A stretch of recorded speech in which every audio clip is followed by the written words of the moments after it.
Hello, so today we're going to talk about the 5 sources of obligations. So the first source or the primary source is number 1, the law. The laws provide that there is an obligation. Let's say, for example, revenue laws. There is an obligation to pay taxes because there are revenue laws. There is an obligation to support the spouse and to support your children because of what we call the family code. There is an obligation because there are laws. Okay? So the second source of obligation is what we call contracts. No? When parties enter into a contract, they create a law between them.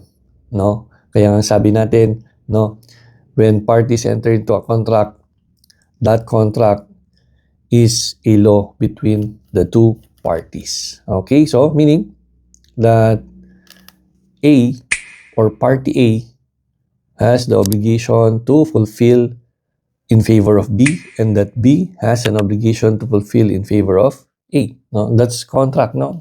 Whether that is contract of sale, meaning if A is the seller, he has the obligation to deliver the thing sold, and if B is the buyer, there is an obligation to pay the price of the thing sold. Okay? So the third source of obligation is what we call quasi-contract. So yung kanina is contract, ngayon naman is quasi-contract. Sa quasi-contract, quasi meaning like or alike, no?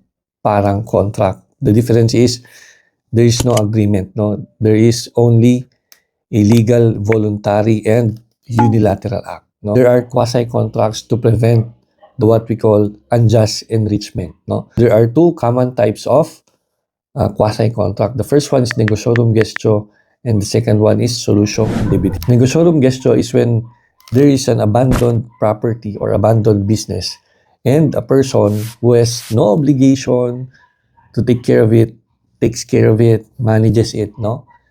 It creates a juridical relation between the owner of the property and the person who managed the property. So, there's an obligation, yes, there's an obligation to continue to manage it, and on the part of the owner of the property, there is an obligation to repay or to pay the necessary expenses incurred by the person who took care or who managed the business. Kumbaga parang kung na-maintain niya yung property, okay, bayaran mo kung ano yung mga gastos niya doon. Merong nakikreate na obligation. Ang solutio indebiti naman is when you receive something but in the first place you don't have the right to receive it, no, and it was delivered to you by mistake, no. You have the obligation to return it. Yun yung solutio indebiti. Madami pang ibang klase ng solutio indebiti. Yung mga cases na third persons ang nagpe-pay ng expenses. Let's say, for example, in terms of support, you have the obligation to support your child, pero let's say, for example, nag-iwalay kayo ng mother ng child, ikaw yung father, you have the obligation to still support your child. And if a third person provides that support, you have the obligation to pay it back to the third person. No? For funeral expenses, if a third person pays the funeral expenses of your relative, no? Let's say, for example, relative ka, no? And someone or a third person pays for it, the funeral expenses, okay? You have the obligation to pay back what has been paid by the third person.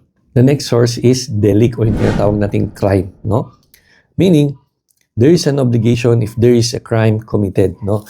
This takes back to, I think, Article 100 of the Revised Penal Code, no? Na nagsabi na, every person criminally liable for a felony is also civilly liable. So therefore, if you committed a crime, you are also presumed to be civilly liable. Hindi ka lang criminally liable, kundi civilly liable.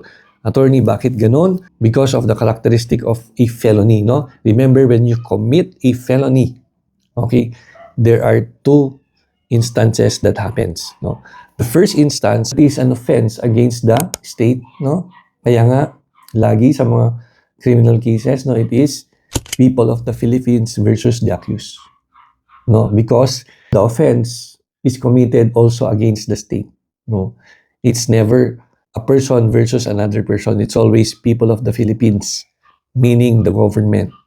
No, meaning the state. No, yung na-offend mo sa yung magkakaso. No, so it is an offense against the state, and at the same time, it is an offense against the private person. So let's say, for example, in the crime of murder, okay, that is an offense against the state. So yung taong pinatay niya, that is the offense against the private person. In case of rape, that is an offense against the state. No? Yung rape victim, that is an offense against the rape victim. No? So in every criminal liability in a felony, there is also a civil liability. And the last source of obligation is what we call quasi-delict or like delict or like crime, no? Kapag sinabi natin quasi-delict o yung tinatawag natin culpa achilliana, no? So what does it mean, no? There is damage caused to a private person through the fault or the negligence of the defendant or another person, and that there is a connection between the damage and the fault or negligence. Yan yung culpa achilliana.